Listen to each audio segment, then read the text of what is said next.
بلے شاہ قصوری نے کہا تھا، اٹ کھڑک کے دکڑ وجے تتا ہووے چلہ، آن فقیر کھا کھا جامن راضی ہووے بلا۔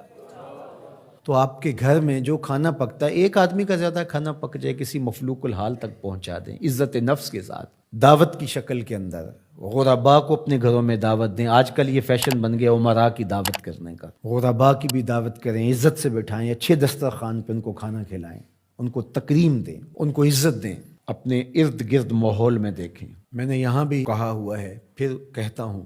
کہ ہماری ہمسائیگی میں، ہمارے قرب و جوار میں اگر کوئی ضرورت مند ہو تو مرکز اس کے لیے حاضر ہے، یہ اس کا اپنا گھر ہے، تینوں وقت کا کھانا دستیاب ہوگا۔ اور ہم بڑھ رہے ہیں اب اس کام کی طرف کہ ہم ملک کے طول و عرض کے اندر اور پوری دنیا کے اوپر انسانی فلاح کے لیے کام کے حجم کو بڑھائیں گے انشاءاللہ۔ پہلے بھی اللہ کی توفیق سے ہم مختلف جگہوں پہ روہنگیا میں کام کر رہے ہیں، کاک بازار میں کام کر رہے ہیں، اردن میں کام کر رہے ہیں، فلسطین میں کام کر رہے ہیں۔ اللہ نے ہمیں توفیق نصیب فرمائی، ہم گزشتہ 3-4 سالوں سے ارض شام میں، سیریا میں کام کر رہے ہیں۔ اس طرح ملک کے اندر بھی اپنے محدود وسائل کے اعتبار سے کام ہو رہا ہے، لیکن انشاءاللہ چونکہ بہت سارے کام ہیں ہمارے ذمے، مدارس کا قیام، پھر ان کی ضروریات کو پورا کرنا، اور اس طرح سے فنڈنگ ہم کرنے کا مزاج بھی نہیں رکھتے۔ ہمارا خیال ہے کہ اس کو ایک اچھے ڈیسنٹ طریقے سے لوگوں کو ترغیب دے اور لوگ ہمارے ساتھ کھڑے ہوں، تو ہم انشاءاللہ اس حجم کو بڑھائیں گے اور اچھے انداز سے آگے بڑھیں گے۔ میں آپ کو بھی کہوں گا کہ صرف آپ اپنی گلی کو سنبھالیں، آپ اپنے محلے کو سنبھالیں، پورے ملک کو، پوری کائنات کو میں بلکہ کوئی تنظیم، کوئی حکومت بھی نہیں سنبھال سکتی۔ جب جذبہ احساس بیدار ہوگا، جو سب سے ضروری کام ہے جو ہم نے کرنا ہے، تو پھر خود بخود ہمارے علم میں نہیں ہوگا، وہ ہمارا تنظیمی سیٹ اپ نہیں ہوگا، وہ ہمارے نظم سے جڑی ہوئی چیز نہیں ہوگی، لیکن ہماری ترغیب سے تو یہ ہو۔ تو اس طرح لوگوں کے دکھ بانٹیں، لوگوں کے درد بانٹیں، سسکتی انسانیت کی مدد کریں،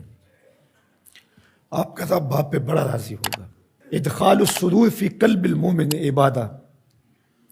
کسی مسلمان کے دل میں خوشی داخل کر دیں تو یہ بھی عبادت ہے۔ آپ نہیں جانتے آسمان سے کتنی رحمتیں تمہارے اوپر اترتی ہیں جب تم کسی کا دکھ بانٹ رہے ہوتے۔ تو اللہ آسانیاں پیدا کرے، اللہ رحم فرمائے امت محمدیہ پر، پوری انسانیت پر۔ دور موجود کے سرمایہ دارانہ نظام نے دولت کو سمیٹ کر چند ہاتھوں تک پہنچا دیا، اور اس کا یہ نتیجہ سامنے آ رہا ہے کہ انسانیت بھوک افلاس کی طرف بڑھ رہی ہے، اور کہنے والے کہتے ہیں کہ آنے والے دور کے اندر لوگ نان شبینہ کو بھی ترسیں گے، بہت ساری اموات ہوں گی بھوک کی وجہ سے۔ وہ زمین جس کے خزانے بے بہا ہیں، اور اللہ نے قرب قیامت میں زمین کو خزانے اگلنے کا کہا ہے، جس کھیت میں فصل ہوتی تھی 15-20 من، آج اسی کھیت سے 40 من کے قریب نکل رہی ہے۔ زمین نے اپنے خزانے کھول دیے، لیکن یہ دولت سمٹ جاتی ہے، یہ وسائل سمٹ جاتے ہیں چند ہاتھوں میں،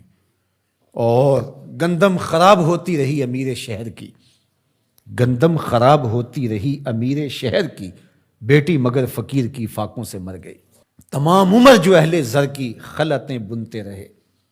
تمام عمر جو اہل زر کی خلعتیں بنتے رہے، ان فقیروں کے مقدر میں کفن کاغذ کا تھا۔ تو یہ عدم مساوات ہے۔